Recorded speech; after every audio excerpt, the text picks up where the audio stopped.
This crossed my path at a thrift store today, and at first I didn't know what it was, but after a little bit of inspection, I believe that it's a Moka pot, and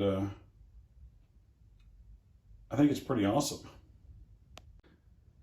Like most Moka pots, it has a reservoir of water here, a filter basket where the coffee grounds go in there, and then the pressure from the water evaporating pushes it up through the coffee grounds, out, and then into your cup through this little spout. The interesting thing about this one, of course, is the screw top, which folds down and holds the top on. Now, I just had trouble getting the top off, and that's because I ran water through this once before, and this gasket here melted fairly significantly, and it left residue on the rest of the filter basket. Something tells me this might be the only time I ever use this coffee maker, unless I want to go through the hassle of finding and replacing the gasket here. But it's got a neat little design. It's got a top for the filter that has a little tab that you pull it off with. And again, because it melted the gasket, you can't just lift this off. Before I used it, before I ran water through it, you could just lift that top part off. It also has a bottom that just sits in there. This is a little funnel that goes in the bottom here to help you get your coffee, or sorry, to hold the coffee. Let me try all that again. The basket down there holds the coffee grounds and filters them out. An interesting thing that we see about it is that there's practically no markings on this at all. Nothing on the bottom. I'm not sure this has been used much at all. It doesn't have any marks on it really.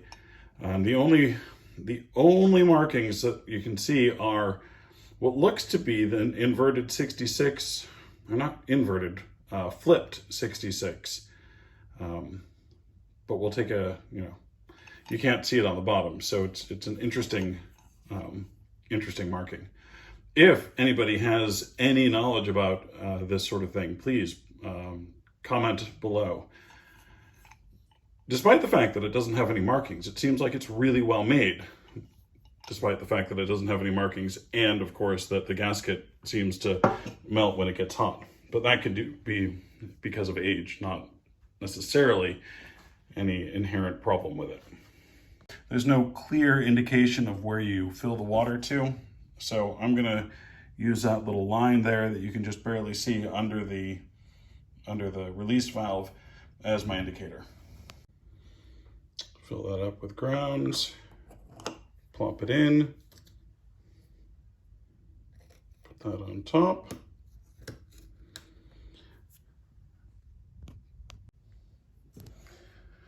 And this top just fits right on there. Put the screw up on top and tighten it down. I have to say, I rather love the elegance of that design. One potential problem that we can see here is that you have to have a place with a surface where you can put your cup for it to brew into. Unlike the other Bialetti designs that we've looked at, it doesn't have a pitcher that the coffee goes directly into.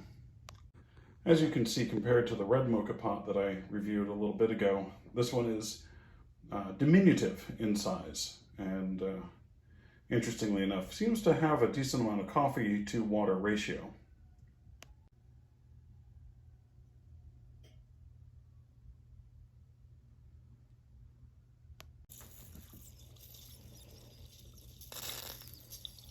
Looks like it took about 4 minutes or so. I actually forgot to time it.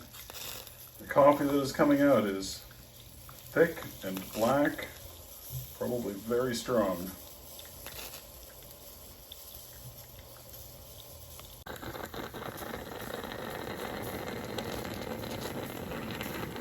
Another problem with this design is there's no handle, so hopefully the top isn't too terribly hot. It's going to be hot. So I had to use an oven mitt to get it off the burner. And that's fine. I'm probably going to have to take it apart soon too, because the last time I ran anything through it, when the gasket melted, I was unable to get the top off. So we're gonna give that a try now while we're trying the coffee. So the coffee doesn't mess around. That is dark and hot and bitter and full of flavorful excitement. Let's see if we can get it apart. Unscrew, bend it over, put on my sexy chicken oven mitt.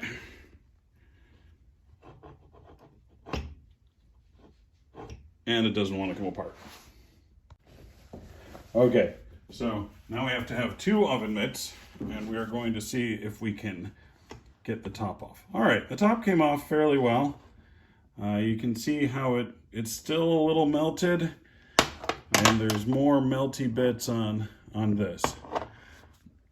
See if I can take this apart too, because of course, once the melted rubber solidifies, it makes it even harder to take apart. I'm going to go ahead and say this is a clear design flaw on the part of whoever it is that made this coffee maker.